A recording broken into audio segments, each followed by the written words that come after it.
Ambassador Candace Pitts, it's wonderful that you're here in Taiwan. Is this your first assignment as ambassador? Yes, it is. And this month makes it exactly 2 years. Really? Since I was assigned as the Ambassador of Belize to Taiwan. So how has it been here in Taiwan for you? It has been a wonderful, a great experience, and I believe that the wonderful people that I have met thus far, I find Taiwanese to be very helpful, very kind, very polite, and they have helped to make my transition to Taiwan a lot smoother. That's wonderful. So what inspired you to get into diplomacy? I want to say that diplomacy actually chose me. But in the final analysis, I would say that it's a suitable calling, so to speak. I am very honored and grateful for this opportunity to represent my country at the highest level. And so it is not an assignment that I take lightly, absolutely not. And so I comport myself in such a way, and I represent my country in such a way so that others can afford my country the level of respect and dignity that we deserve. So what is I know before this you were a city council person, is that correct? Yes. So what is the biggest transition for you in going from a local politician, representing the people locally, and then now representing your whole country? Yes. Well, I want to think that my career path has been consistent. At first, I started as an educator. I received training to teach at the college level, which I did both in the United States and in Belize. And then I also wanted to help represent my communities, help to represent my people in local government. And so I was elected as a councilwoman, and I served my office with competence, and then my Prime Minister requested that I now represent my country, my entire country, internationally, and certainly I accepted. And as I've mentioned, it is such an honor to be representing my country here in Taiwan. That's wonderful. Well, I'm curious what you think as a woman. What are some of the characteristics, the strengths that a woman can bring to the job of ambassador? Okay, that's a very interesting question, and I am very mindful not to stereotype. We don't want to stereotype, right? But yes, to reify or perpetuate stereotypes. But I want to say, in answering that question, I don't think that I'm entirely bought on the whole notion that men and women lead differently, but I do think that representation matters because you tend to model what you can see. So it is important for a woman or for women to be assuming these offices, of being ambassadors, of being politicians, of being, assuming these various offices, so that other young girls, other young women can see not just men in these positions, but they can see women who they can aspire to be one day. And so it is important that we are here representing and we are here demonstrating that a woman can assume these roles competently, that we can be effective, that we can be efficient, that we can be successful in any role that we assume, particularly if the role has been previously dominated by men. So how is it in Belize? Is the political world dominated by men, or are there a lot of women in various roles? Well, in electoral politics, men still continue to predominate, as in many parts of the world. But there has been increasing appointments of women in higher offices as well. But where parliament is concerned, currently we only have, out of 31 representatives in parliament, we only have 3 women. Oh, wow. One for the opposition and two for the government. Oh, wow. Right?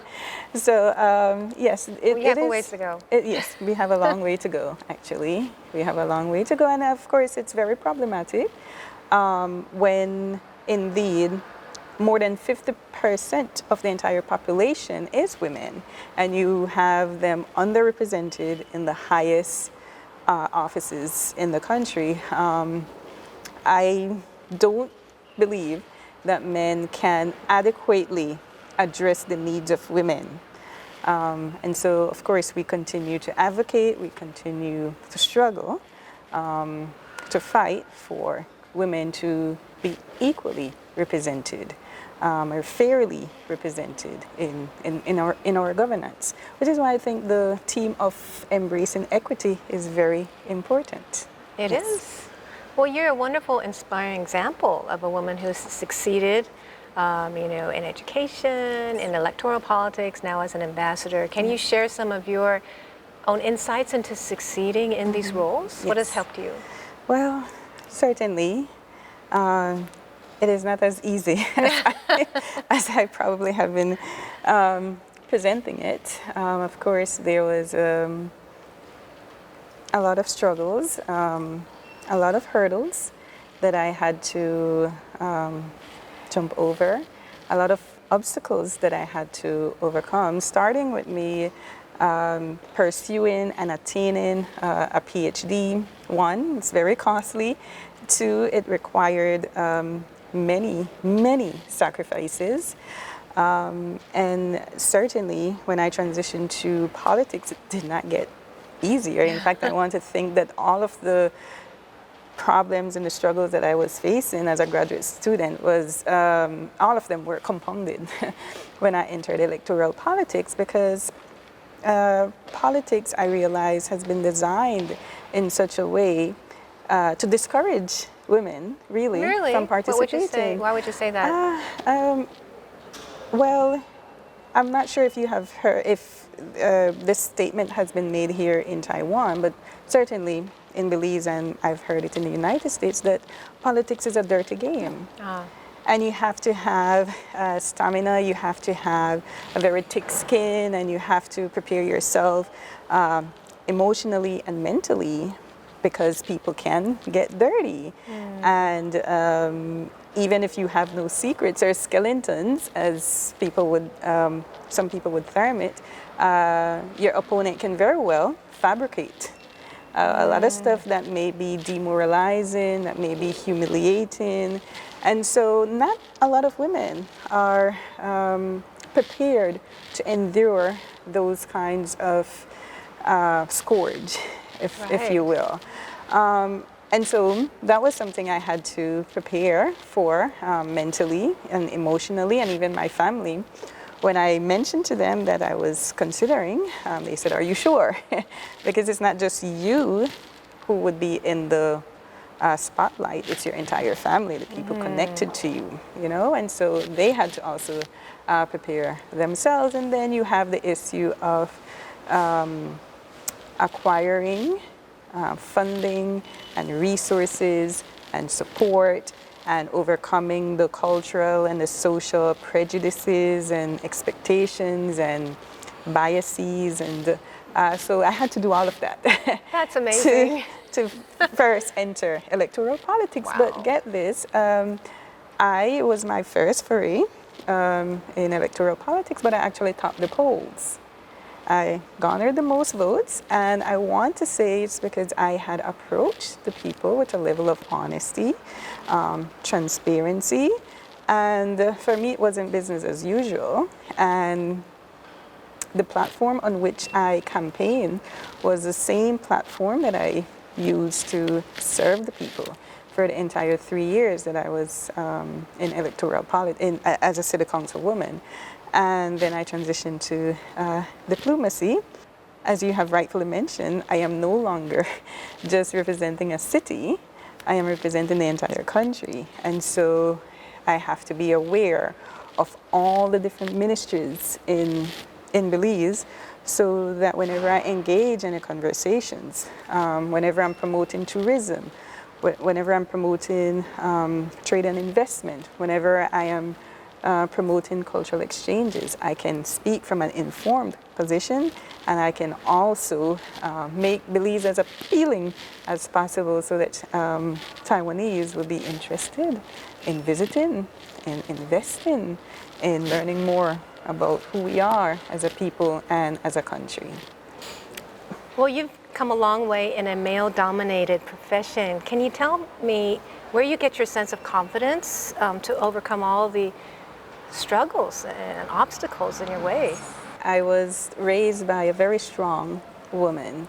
For a very long time, my mother was a single mother. She's married now, happily married now. But she was a single mother for a very long time, and I had watched her sacrifice to raise us. She had to juggle jobs as well as being a mother, and she never quit anything that she started, and she always encouraged us to succeed in whatever dream that we may choose for ourselves. And so in my own personal life, I don't subscribe to defeatism or to just giving up. I learned very early on as well that I have to believe in myself first before anyone else can believe in me. And anything that I aspire to do, I ensure that I give it my utmost best, so I don't half-step in anything that I choose to do. And I just know that I want to leave a mark, a good mark in this life for however long I will be on this earth. And, every morning I ask God for three things. Well, I have a three-part prayer, I should say, every morning. And it is to reach the highest expression of myself. It is to make my contribution to humanity. And it's to live my life pleasing to God. And so every morning I pray those and I keep going. That is absolutely beautiful. No wonder you're such an inspiring ambassador. Thank you. And representative for your country. Tell us about Taiwan Belize ties. I know they started official diplomatic relations in 1989. Yes. What are the main ways that we're cooperating? What kind of products are we trading with each other? Tell us about some of the interesting things going on between Belize and Taiwan. Okay. As I've mentioned, Belize and Taiwan are durable diplomatic friends since 1989, and some of the values that bind us as friends are our championing of freedom and democracy, the rule of law, human rights, and our relationship is not based on coercion and control, but more on mutual respect and cooperation. And we have been cooperating in areas such as education. We have at least 200 or more Belizean students here studying in Taiwan. And we also have an exchange of students, a fewer number of Taiwanese in Belize. We have also been cooperating in areas of infrastructural development and human development. Just recently, a few weeks ago, Taiwan hosted the Latin America and Caribbean Women Empowerment Forum. It's based on the initiatives that President Tsai Ing-wen has been passionate towards helping to develop and empower women in our countries, Belize being one of them. Belize and Taiwan effectuated the Economic Cooperation Agreement. And what that does is it reduces tariffs on products that are exportable from Belize to Taiwan and from Taiwan to Belize. And some of the products that we export to Taiwan are marine products, primarily lobster, shrimp, and fishes. We also have meat to export, sugar to export, rum and other condiments such as our hot sauces. And Taiwan exports bicycles, ceiling fans, and other electronic devices to Belize. Sounds like we have a great relationship. Is that right? Yes, and we will continue to work to strengthen that relationship. And one of the areas that I think that we definitely need to strengthen and to expand would be trade and investment. We already discern that Taiwan is one of our most durable diplomatic partners, and we also want Taiwan to become one of our primary trading partners. Well, that's great. Yes. Well, Taiwan, I think you know, has a lot of challenges diplomatically. Yeah. We only have 14 official diplomatic allies. So why did Belize choose Taiwan to be its official diplomatic ally over China? Well, as I've mentioned, what works between Belize and Taiwan is that our relationship is not based on coercion and control. It's based on mutual respect, on understanding and cooperation, because we want to be received as the free and independent people that we are. And we know how much we had to struggle to attain our independence. We attained independence from Great Britain in 1981, and we had to struggle to attain our independence, and we still have to struggle to maintain that independence. And so we know the cost of it, and which is why we support Taiwan in its fight for democracy and for independence, because we know what it means to us. Well, that's wonderful. Well, today is International Women's Day. Is there anything that you would like to say to women today?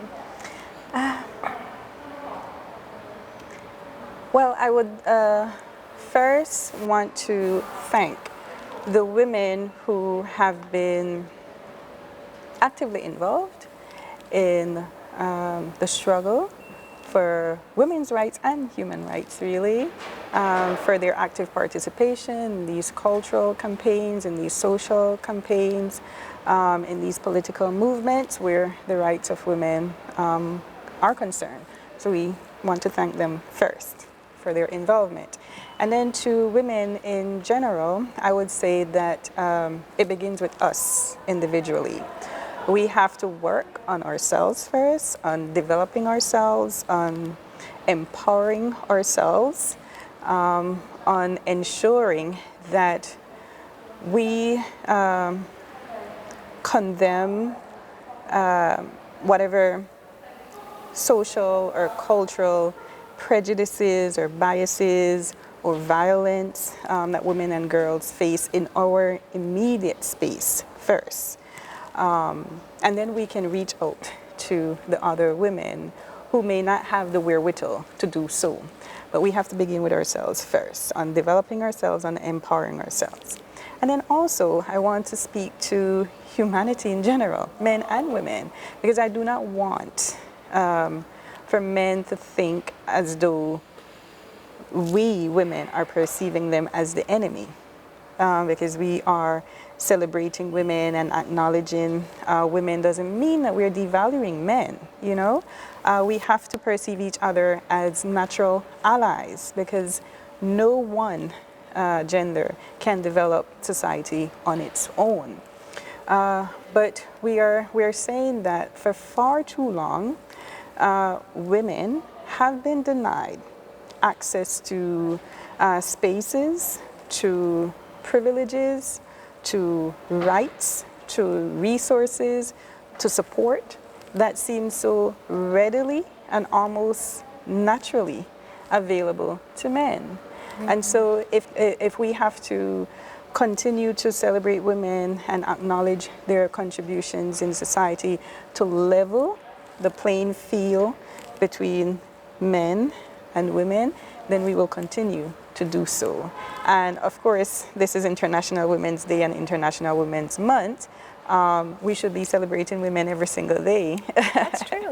But today we pause, and this month we pause to specially acknowledge women and their contributions to societies, to the world, to humanity in general, and the contributions that we have made to in our various capacities, not just outside the house, but inside the home as well. You know, as mothers, as wives, as sisters, as daughters, as lovers, as friends, you know, as professionals. We are making contributions to humanity in our various capacities, and we just want to acknowledge women for that. Well, that's wonderful. What about for the little girls who want to be like you? Any words of encouragement, inspiration? Yes. As I've mentioned earlier, representation does matter. And so it is important for you to be sitting there, for me to be sitting here, and for women like us to be assuming these spaces, so that the little girls indeed can see us and can see people whom they can emulate, or who can help to inspire them.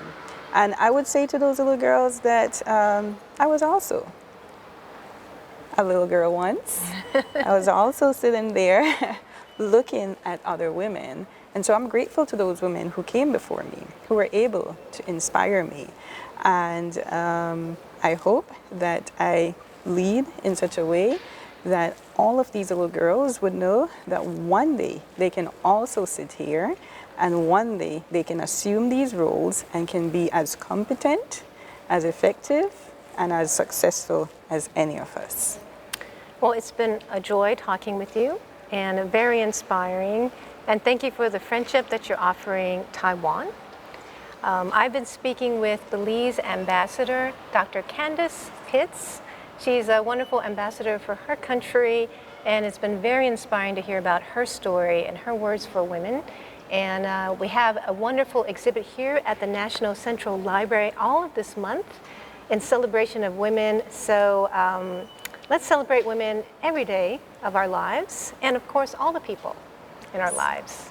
Thank you so much for tuning into this edition of Taiwan Insider. I'm Natalie So. And thank you so very much for this interview and for allowing me to get to know you a little bit from the questions that you're asking. Oh. And happy Women's Day. Thank and you. Happy You too. International Women's Month. Thank you. Thank you.